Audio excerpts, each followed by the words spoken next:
برحمته تتم الصالحات وبذكره تتنزل الرحمات. اللهم صل وسلم على سيدنا محمد سيد السادات وعلى آله وصحبه إلى يوم القيامة. أما بعد. Muhtaramun, para habaib,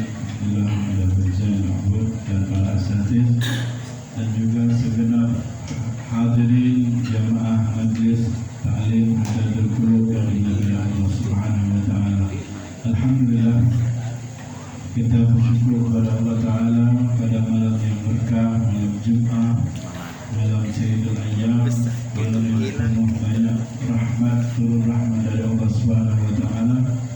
Malam, salah satu malam yang diijabah doa oleh Allah Subhanahu wa taala, salah satu malam yang kita dianjurkan memperbanyak salawat kita kepada Nabi Muhammad sallallahu alaihi wasallam, salah satu malam yang penuh dengan amalan-amalan sunnahnya, baik itu mulai dari salawat, zikir dan membaca doa dan lain sebagainya. Mudah-mudahan malam setiap malam Jumat Allah SWT berikan kebaikan dan ijabah doa-doa kita, dan insyaAllah senantiasa kita dapatkan kebaikan dunia akhirat berkah malam yang mulia yang dijaga Allah SWT. Amin ya rabbal alamin. Dan kita pada malam Jumat diajak untuk berzikir, belajar dan kita bersilaturahmi. InsyaAllah ini adalah awal dari kebaikan yang Allah Subhanahu wa taala tetapkan kepada kita. Karena kalau kita tidak berkumpul, mungkin kita sibuk dengan urusan-urusan kita. Alhamdulillah, pada malam hari ini kita berada di malam yang ke-27 dari bulan Maulidnya Nabi Muhammad sallallahu alaihi wasallam. Gegar gembira, kegembiraan masih menyinari, masih berwarna, masih menjaring, semua dikarenakan kemuliaan Nabi Muhammad sallallahu alaihi wasallam. Sampai-sampai Allah Subhanahu wa taala menyatakan dalam Al-Qur'an, andaikan kami ciptakan Rasul itu dari malaikat, maka niscaya kami akan wujudkan malaikat itu sebagai manusia. Mungkin Allah Subhanahu wa taala baiknya kepada kita, Allah jadikan nabinya manusia. Ada yang nabi dari dulu berbentuk dari jin, ada. Dari Nabi Adam sampai Nabi Muhammad semuanya bentuknya manusia. Karena baiknya Allah Subhanahu wa taala, tinggal kita bisa kenal adat-adatnya, kenal dengan kebiasaannya, tahu sama seperti kita. Makanya dari bentuk manusia tersebut, orang-orang kafir malah mengejek para nabi, mengejek Nabi Muhammad SAW, mengejek Nabi Daud. Kenapa di Nabi Daud yang menjadikan nabi? Kayaknya dia itu manusia biasa, orangnya nggak hebat, orangnya biasa-biasa. Justru nabi itu Allah ciptakan sebagai bentuk manusia biasa. Dengan malaikat Allah katakan wujudkan seperti manusia. Begitu juga apa yang disampaikan oleh orang kafir Quraisy terhadap Nabi Muhammad SAW. Ini Muhammad ini katanya nabi, tapi dia ke pasar, dia makan, dia kawin dan seterusnya. Justru dia itu seperti manusia biasa. Kita bisa mencontoh bagaimana berdagangnya, bagaimana dia makannya, bagaimana tidurnya dan menikahnya. Kalau dia malaikat, maka niscaya kata Allah wujudkan manusia. Saking sayangnya Allah kepada kita, Allah wujudkan para nabi, khususnya Nabi Muhammad SAW yang kita kenal itu seperti manusia biasa. Makanya di dalam hadis yang beliau Subhanahu Rasulullah SAW bersabda bahwasanya saya ini tidur, mata saya tidur, tapi hati saya tidaklah tidur. Saya tidur tapi hati saya tidak tidur. Mata boleh tidur tapi hati tidak pernah tidur. Hati senantiasa berzikir, memuja dan memuji Allah Subhanahu wa taala. Jadi orang yang tidak tidur itu tidak batal wudunya. Nabi Muhammad SAW berarti tidak pernah batal dalam wuduknya saat dia tidur, karena senantiasa berzikir kepada Allah Subhanahu wa taala. Inilah keutamaan Nabi kita Muhammad SAW dan nabi-nabi yang lainnya. Beliau tidak pernah lupa, tidak pernah absen berzikir, ingat kepada Allah Subhanahu wa taala.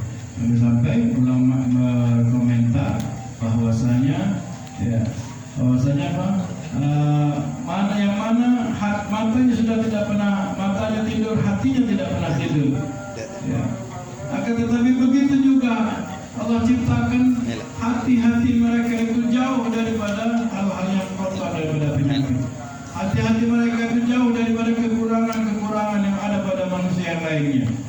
Jadi sudah ibadah terus, hati mereka sudah tidur. Ya.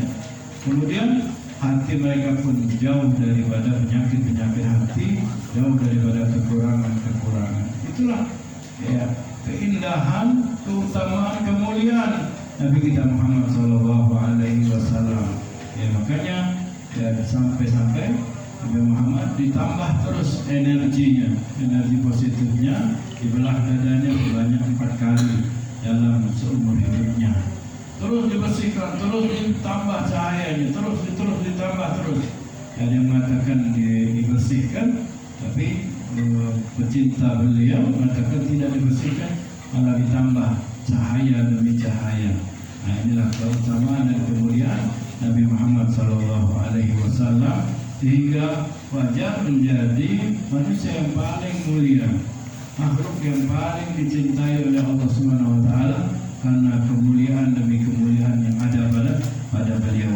Jadi kalau kita mau mengikutinya, ya mungkin tidak bisa kita mengikutinya 100%. Nah, makanya apa yang merupakan sifat yang beliau punya yang bisa kita ikuti, maka ikuti. Selagi kita mampu untuk mengamalkan, kita pasang niat untuk mengamalkannya. Nah, di antaranya sifat-sifat beliau itu yang bisa kita ikuti, sifat-sifat yang mulia, akhlak-akhlak beliau yang sangat mulia. Makanya di dalam kitab yang kita baca, kita pelajari, yaitu Nasihat Diniyah, beliau alhamdulillah bin al-Haddad, beliau memberikan ilmu kepada kita, memberikan keterangan kepada kita, perbedaan kita dengan para nabi, perbedaan kita dengan Nabi Muhammad SAW, perbedaan kita dengan para solihin, orang-orang dekat dengan Allah, dan juga orang-orang yang bodoh, perbedaannya bagaimana, biar kita tahu kan keutamaan para anbiya, terutama keutamaan Nabi kita Muhammad SAW. Beliau mengatakan, alam anna nas fil amal ala salasati asnaf. Sesungguhnya ketahuilah manusia itu di dalam angan-angan, berangan-angan itu terbagi 3 bagian. Jadi angan-angan ini Allah Subhanahu wa taala sengaja ciptakan buat manusia.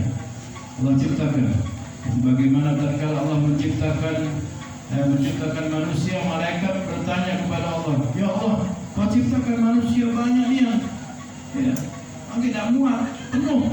Manusia Kau ciptakan yang diperlihatkan oleh malaikat, oleh Allah, banyak ni ya Allah, tidak muat kali bumi." Kata Allah, dari jumlah yang aku ciptakan itu, yang sangat banyak, aku ciptakan kematian. Sehingga walaupun banyak, nanti akan habis. Kemudian ya Allah, Kau tinggalkan di dunia, dengan Kau ciptakan juga kematian, mereka tidak tenang hidupnya. Mereka nikmat, mereka sungguh nikmat lagi hidup di dunia ini. Karena sedikit bisa berkurang, sudah mereka bisa senang hidupnya. Kata Allah, nanti dengan adanya hidup mereka merasa tenang. Ada yang mati, mereka aku ciptakan angan-angan, sehingga mereka melupakan ketenangan hidup mereka itu. Jadi adanya angan-angan membuat mereka itu lupa kepada urusan-urusan akhirat, lupa dengan tujuan mereka. Inilah angan-angan ini, apabila ada pada manusia terbagi 3. Sehingga kalau dikatakan oleh Nabi bahwasanya angan-angan itu adalah Allah ciptakan penuh dengan rahmat, ada hikmahnya, sehingga kalau tidak ada angan-angan, ya, pada manusia, maka niscaya mereka akan lupa. Ya, mereka akan ingat urusan akhirat terus, ingat terus ibadah terus. Allah ciptakan angan-angan sehingga mereka lupa dengan ibadah. Oh ya, harus bekerja, kerja ini biar cukup. Kebutuhan banyak, cari kerja lagi, lupa dengan ibadah. Nah, ini angan-angan. Ya, kalau mereka tidak ciptakan angan-angan, mereka ya seperti malaikat semua nanti. Sehingga ada variasi manusia, orang yang ingat, orang yang dengan adanya danger, hati-hati, larangan, ingat. Ada yang lupa, sibuk dengan angan-angannya. Ya, sehingga banyak yang jual pulsa. Kenapa? Ya, masih pulsa habis ini. Ada yang jual tempat tidur. Kenapa? Mau tidur ini. Malam biar tidur enak. Ada yang jual AC biar nyenyak tidurnya. Nabi Muhammad SAW menyatakan bahwasanya beliau menginginkan bertayamum padahal tempat wudhunya dekat. Kenapa dikatakan kenapa engkau mau bertayamum? Ya, takut melangkahkan kaki sudah dicabut nyawa. Beliau tidak ada angan-angan, tidak ada angan-angan sama sekali. Kalau kita kan dia pengen asing, dia nyenyak tidur malam ini. Kalau beliau tidurnya di mana? Tidak ada asing, tidurnya ya, di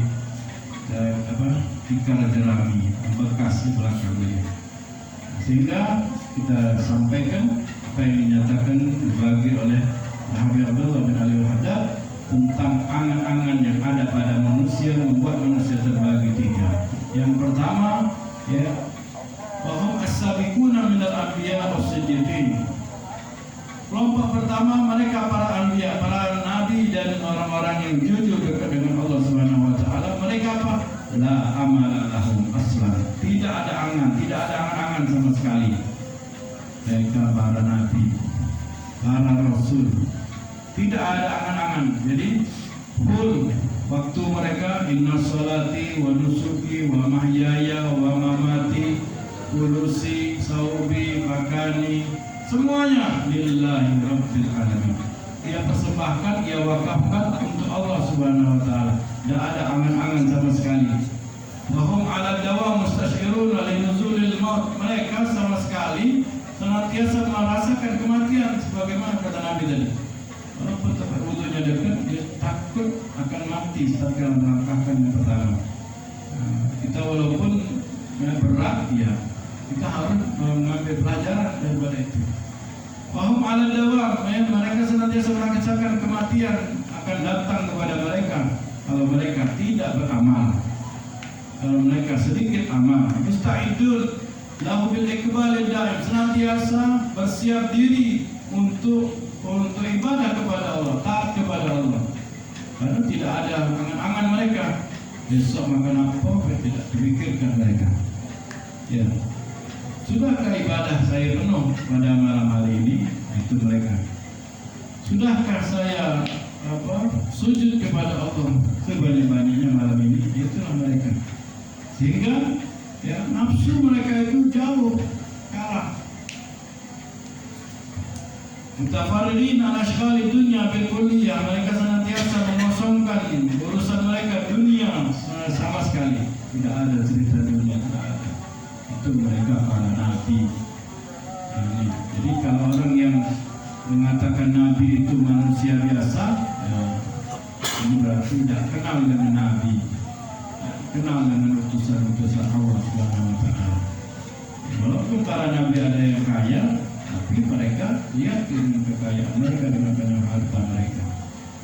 Kalau kita mau contoh, mau hidup kaya, maka jadilah kaya seperti nabi-nabi yang kaya. Nabi Daud, Nabi Sulaiman, ya.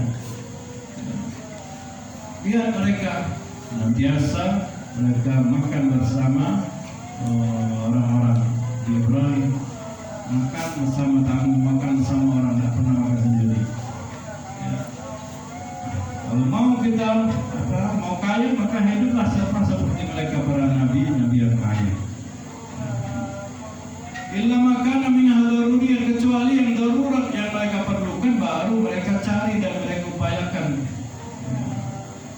Jadi full mereka itu untuk ibadah kepada Allah Subhanahu wa taala. Ini tidak ada angan-angan sama sekali mereka, ya, sampai-sampai ya, mereka kalau dikatakan kepada mereka innaka mayyitun wa lam yajid mawdi'an ziyadati ala ma huwa alaihi min al-amal. Sampai-sampai ya, mereka mengatakan bahwasanya seolah-olah engkau akan mati besok, tidak ada kesempatan lagi untuk menambah amal, untuk menambah amal ibadah, tidak ada lagi. Besok mau mati. Itulah keseharian mereka. Sungguh berat kehidupan mereka. Maksudnya kalau kita mau mencontoh mereka, ya. Dan yang kedua, kelompok yang kedua adalah wahum muqtasidun minal akhyar wal abrar. Orang-orang yang hidup sederhana, yang sedang-sedang. Mereka manusia biasa, bukan nabi, orang soleh biasa. Mereka mempunyai angan-angan tapi tidak panjang, tidak berat, tidak parah. Ya. Angan-angan mereka tidak merupakan dari ibadah mereka, dari zikir mereka. Jadi kalau satu hari bisa mereka, ya, kalau usianya sudah matang, ya mereka bisa ibadah 100 rakaat di pagi hari, 100 rakaat di siang hari, 100 rakaat. Itu mereka laksanakan, tidak lupa. Ya, mereka ibadah dan zikir kepada Allah Subhanahu wa taala. Tidak melupakan mereka dengan urusan dunia itu dengan akhirat. Tidak disibukkan dengan urusan dunia untuk mempersiapkan akhirat. Yang sama seperti para nabi, di bawah sedikit saja. Karena mereka bukan nabi. Ya, mereka masih ada angan-angannya, tapi tidak seperti para nabi yang sama sekali tidak ada angan-angannya. Ya, jadi apa yang mereka miliki tidak menyebabkan mereka sibuk dengan apa yang mereka miliki. Ya, mereka memiliki dunia, ya, mereka memiliki harta. Nabi Muhammad memiliki harta yang banyak, ya, dibagi-bagikannya. Ya, punya harta rampasan yang banyak, ya, beratus-ratus kambing, ya, onta, beratus-ratus dia miliki, bagi orang. Sini, orang dari mana? Dari kampung sebelah. Ya, mau kambing tak? Oh iya mau, ambil 40 ekor. Coba bagaimana kalau kita dikasih kambing 40 ekor? Ya, kirim salam sama teman-temanmu. Ini dia dipanggilnya temannya, sini apa? Datang ke Muhammad. Itu Nabi benar-benar orang hebat, luar biasa. Orang yang sedekah tak takut fakir, tak takut miskin. Tak ada cinta sama sekali itu Nabi. Ya, begitu pun nabi-nabi yang lain. Nah, begitu yang kedua, orang-orang solehin, ya, senantiasa mereka gunakan waktu mereka, ya, senantiasa untuk ibadah kepada Allah Subhanahu wa taala. Ya, mereka penduduk Tarim ada yang mereka sampai sekarang, ya, memberi makan setiap tamu yang datang ke negara Tarim, memberikan tempat tidur, memberikan makan selama mereka mau tinggal di Tarim. Ya, takut miskin mereka, tapi mereka kaya. Dengan kaya mereka, dia menginfakkan semua harta. Nabi Umar bin Hafiz, jadi dalam Mustafa itu orang-orang Tarim itu selama sepanjang tahun ini, sepanjang kota Hadramaut itu yang berkembang, tidak pernah jamu makan sama besar-besar, tidak pernah. Sejak Nabi Umar bin Hafiz beliau mulai dakwahnya, setiap malam Jumat mengajak makanan yang enak. Itu mereka yang punya harta, dengan hartanya mereka sedekahnya luar biasa, tidak takut fakir, tidak takut miskin. Dan seterusnya, apalagi ibadahnya. Jadi dengan apa yang mereka miliki, tidak melupakan, tidak menyebabkan mereka lalai untuk ibadah kepada Allah Subhanahu wa taala. Itulah kelompok-kelompok yang kedua, ya, yang mana mereka angan-angannya tidak panjang, ya, pendek mereka. Nah, sehingga mereka penuh, ibadah mereka full, ya. Ibadah mereka betul-betul banyak, ya.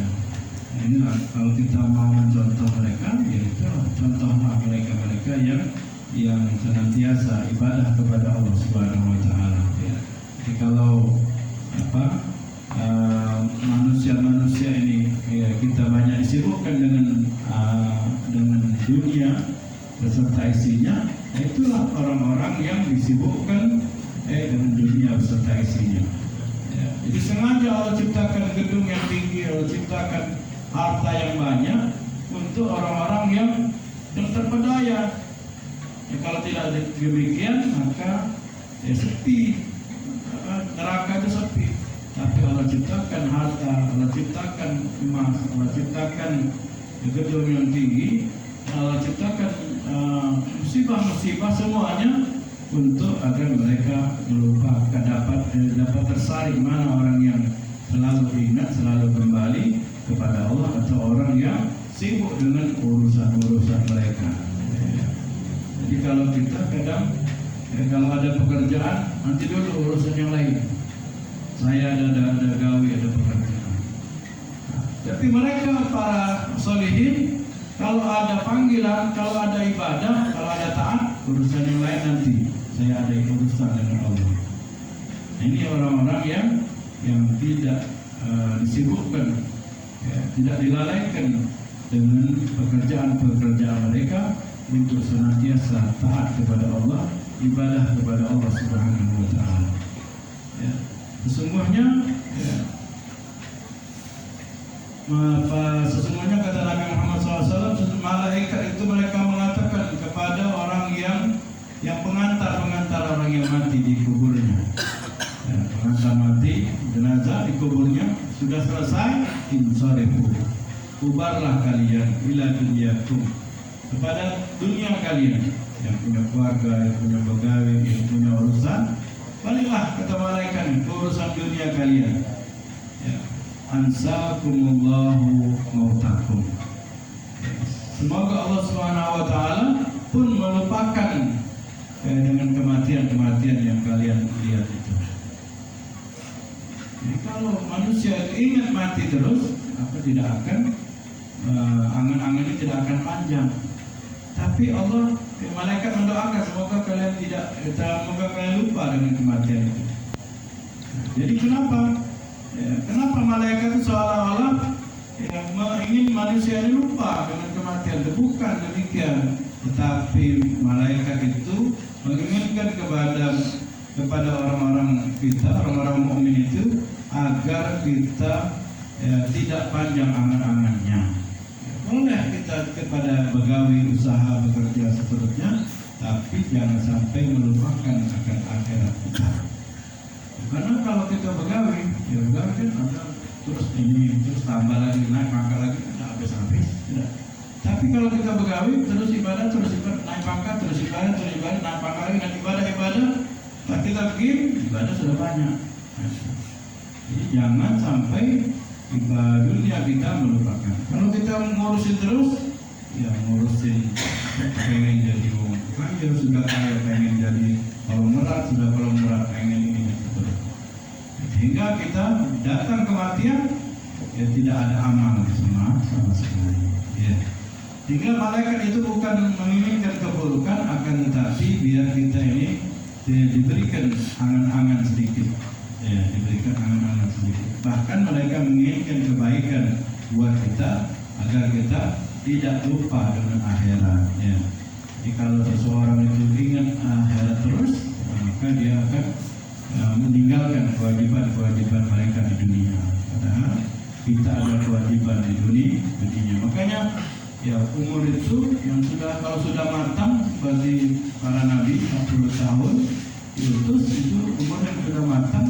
Maka setelah itu bisa kita memantapkan iman kita, bisa kita mengistiqomahkan dengan ibadah, atau kita bisa menjadikan kita ini kepribadian yang apa? Kepribadian yang baik, kepribadian yang sedang, atau kepribadian yang buruk.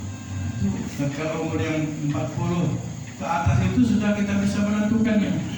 Ya. Jadi kalau sudah umur 40 ke atas itu sudah dewasa, ya, jadi tidak terbujuk rayu lagi. Nah, yang bagian yang ketiga, humul maghrurun al-fumqa. orang-orang yang tertipu yang angan-angannya melebihi daripada yang lainnya.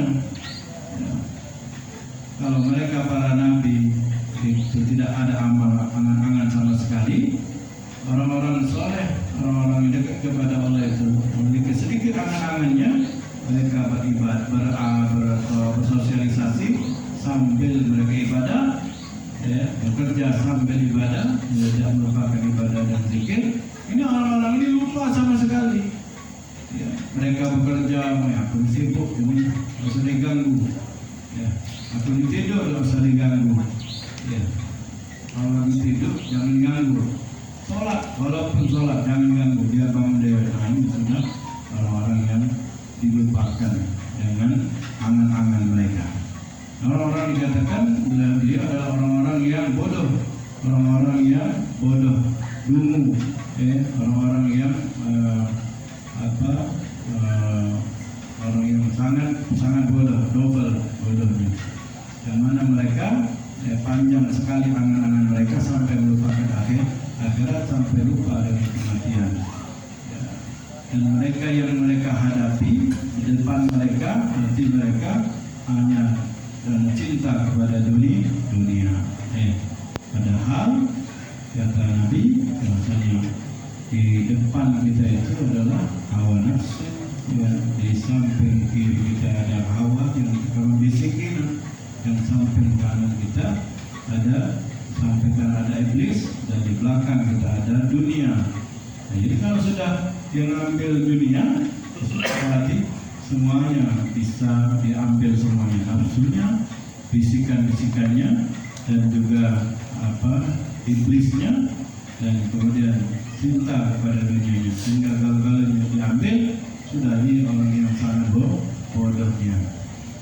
Wal hirs ala ammaratiha, pasti mereka akan rakus dengan untuk memakmurkan dunianya, memakmurkan dunianya, mengecat rumahnya, membaguskan pakaiannya, tapi dia tidak mengecat alam kuburnya buat dirinya, meneranginya, membaguskannya dengan amal ibadah.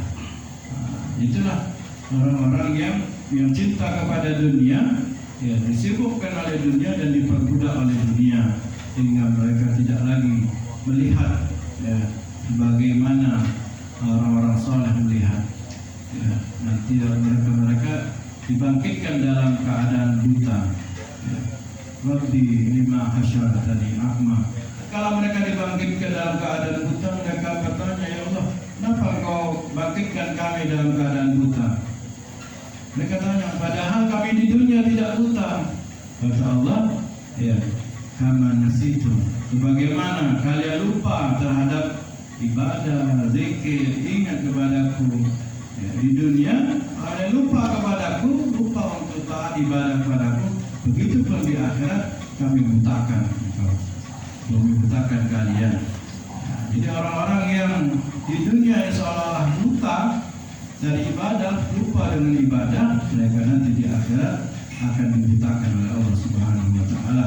Makanya Allah Rasul SAW menyatakan, menyampaikan firman Allah Subhanahu wa Ta'ala, kata Rasul, kata Allah Subhanahu wa Ta'ala, Rasul katakan, wala tamuddanna 'ainaika ila ma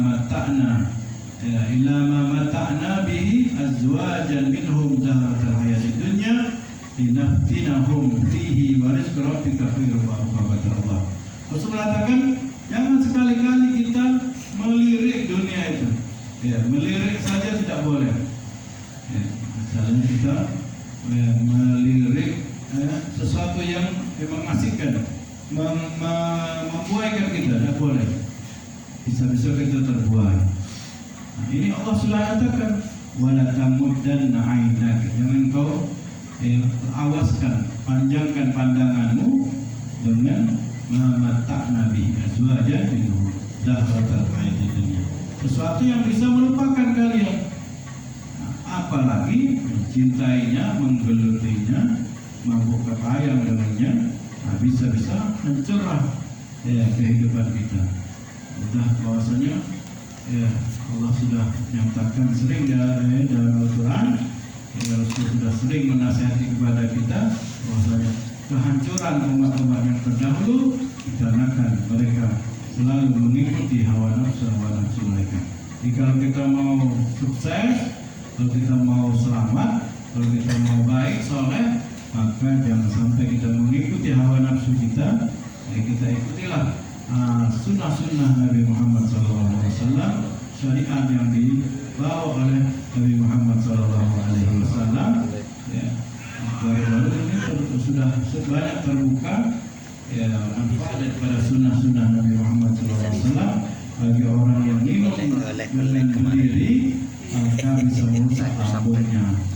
Ya, tidak lagi diproses oleh lambungnya, langsung masuk saja sehingga jadi menyebabkan penyakit.